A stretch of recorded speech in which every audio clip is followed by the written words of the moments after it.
Ride the wild horse. Okay. So.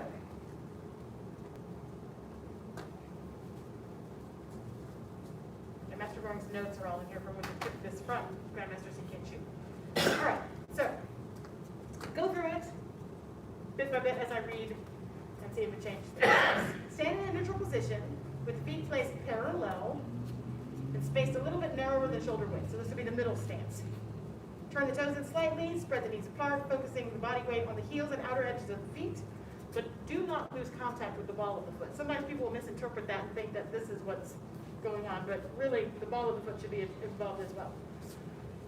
The weight should be evenly distributed throughout this exercise. With the head still suspended, inhale slowly and deeply from the diaphragm while pulling the arms backwards and raising them up in a slow circular motion, stretching them as far as possible as to open the shoulder joints. Stop when the arms are parallel over the head.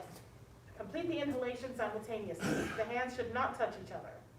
And the arms and fingers stretch upward as it's being pulled up by the fingertips. Exhale slowly, tuck in the pelvis and bend the knees as you slowly sink down. It is important to maintain the tucked position of the pelvis throughout this exercise. Extend the arms and hands outward in front of you as far as possible as you settle into a squatting position with the knees spread apart. Hold this lowest position for up to 5 seconds as you continue to slowly complete your exhale. Lower the body down as only as far as you can without discomfort, and the arms and fingers should stretch forward. Maintain the tucked in position of the pelvis. Legs should somewhat be bowed. I know this is a lot, so just come up if you need to. Refer to the side views for the correct positioning. We're going to look at the pictures in a second.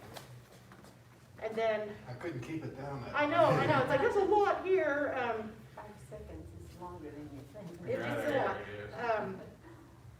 lot. And then, so just listen to this part. This is a little, the coming up is a little bit of, got some information that maybe you're not aware of. But inhale slowly, keeping the pelvis tucked in, and push down on the heels to raise the body up. So it's the pushing of the heels down that starts the body, and then by doing that, that inflate, deflate that we talk about with moving form, you start to inflate, and that's what starts the breath. So it's leg triggered. Does that make sense? And then extending the arms up as far as possible in front of the body, raise them up gradually like you were at the beginning. Exhale slowly as you lower the arms down and forward in a slow circular motion, stretching them out and back. He emphasizes this back a bit. If you feel like you could do that without kind of breaking your Nei Kung, your form, I would say that's okay. But really, I kind of think about just this edge of it doesn't. I don't go all the way down. Complete the exhalation as your arms reach your sides. And you can repeat this from 1 to 5 times. And the duration from the beginning to the squatting position should take 15 to 20 seconds, and the reversal should take 15 to 20 seconds. Yes, sir? A question about the shoulders again.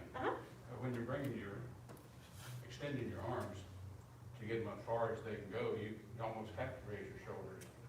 Or do you want to keep them level? You want to keep them level. So watch me do it. I'm going to read through CK2. I'm going to do it. You guys can compare me, and then we'll look at the pictures for what he's doing. So, I tend to push my shoulders. Right. I get it. It's a learned feeling. It's a learned sensation of, yes, you can have your arms up while sinking your shoulder joints. So, or I should say not the shoulder joint, but your traps. So, the shrugging thing is separate from, so the no shrug, but up. So I'm using these muscles to keep my shoulder blades down. I'm not straining for it, but I'm using those muscles to keep it down while I reach up. So you can see, my shoulders are pretty far down. I'm not doing this. Right. See the difference? Yeah. So this is what we want. Correct. Okay. So as best you're able, keep these down, even though my shoulders are completely, my arms are completely up in the shoulder socket. All right, so here I go. And like last time, you're welcome to walk around, see things from different angles. All right. This is how we used to do it. It's been a long time since we've been like, please, show and tell, walk around.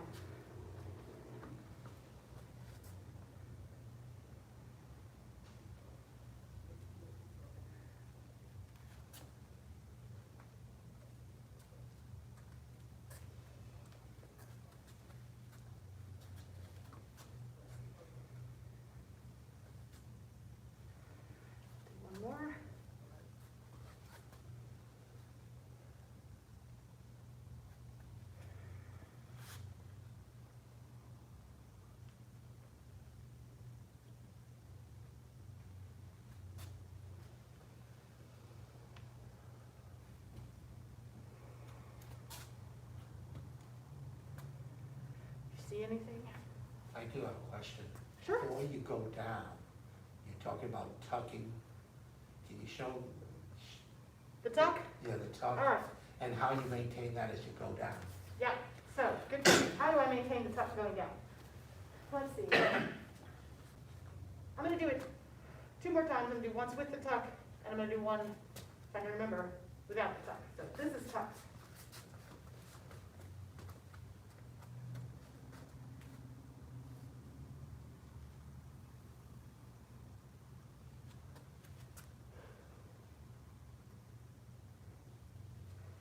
This is not tucked.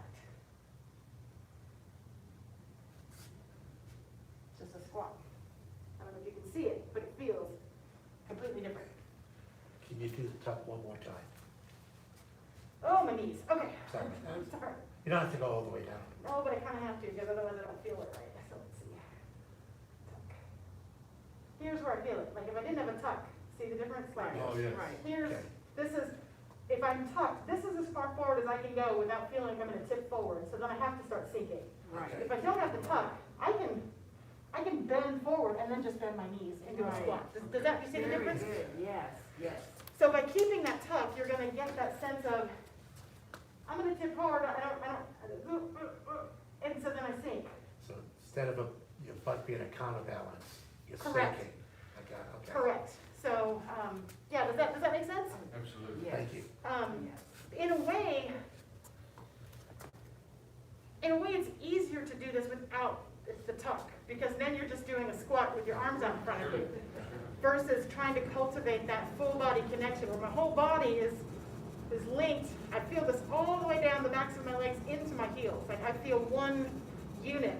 And so with that one unit, by the time I get here, I already feel a little top heavy. At which point I shift the weight to the heels, keep this shape as I sink down. Does that help? Yes. Thanks. And so let's look at his pictures, because you'll see it in him as well. All right. The front, he wears this black leotard, so you can't really see what's going on. But the side, I think, is helpful. So he's really, in his is a little bit different. He's very squatted with his arm. His torso is a little more upright. He's Yeah. kind of here. Right. We kind of teach it a little bit more forward. But you see the proportion that he's got here. He's up and he's down. This connectivity, though, is just how, let's see what a measure works here. Expanded chest, fully back when you circle back, concave when you come forward. So you're going to give it a little stretch, and then it's going to concave again. Don't lift the balls of the feet off the floor. Lean forward, more in between legs, and reach. So yeah, you're not going to reach out here. You're reaching between the legs. Straighten the legs first. Like that's what generates movement. The legs generate the movement in both directions on this, as your breath does. So what that means is, as we're here, my breath, my exhale, again, inhale, exhale, inflate, deflate. I start the exhale, which starts the deflate, which is why I can relax and continue deflating until I get down to the bottom. And then I push with the leg, which is kind of what starts the bellows of my lungs opening back up. Does that all make sense? Yes, it does. All right, so try it one more on your own, and then we'll bow out of full access training. Good questions, really good questions. And again, we've been doing a lot of these, so only go down as far as your knees and back and any other body part. We'll let you. And I'll give a little feedback if I see anything that could be of help. Very good, Mr. Payne.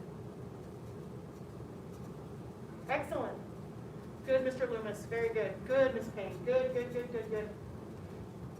Tuck You does can make a shift your difference. hips back. Just your knees are. There you go. There you go. Your knees are a little bit forward. I'm forward. Good. Good. That tuck does help. Helps, right? And it feels totally different. I mean, because Nei Kung really does look like calisthenic. Oh, I'm touching my toe. No, you're not. That's not. So it takes this type of breaking it down to start to feel that connectedness that we try to cultivate, which is then will get carried over into your moving form. That same sense of connected body movement. Does that make sense? Any last questions before we bow out today? Yes, ma'am. Just a quick clarification, because when you read it, he's got you like this. He hasn't said anything about the tuck yet. And I'm presuming that Yeah, he says that is it. part of it, always. The way I was taught, so, you know, the CK2, he invented these postures. So he is not really tucking until he gets to here, and he's starting to go And down. then- I have, for right or wrong, I've kind of cultivated that sense of a tuck just to start. So I get a little bit of bend in my knees, I get that little bit of tuck. Now, it's not gonna be as pronounced as if I'm here, you're really gonna see it, but I've neutralized that, and by doing that, I feel the connectedness in my legs before I even start. And so that even as I'm lifting, because like, if I don't have my tuck, if I lift, see how this happens in my low back? I get that sway, whereas if I keep my tuck, even if I reach back, I don't get that sway. You see the difference? Yeah. Okay, good questions. Let's do our life skill. It's the crane. I've got it now, and I'm not confused by the room. The path of self-mastery requires balanced emotions. Balanced emotions do not yield to negativity. The path of self-mastery requires balanced emotions. Balanced emotions do not yield to negativity. The path of self-mastery requires balanced emotions. Balanced emotions do not yield to negativity.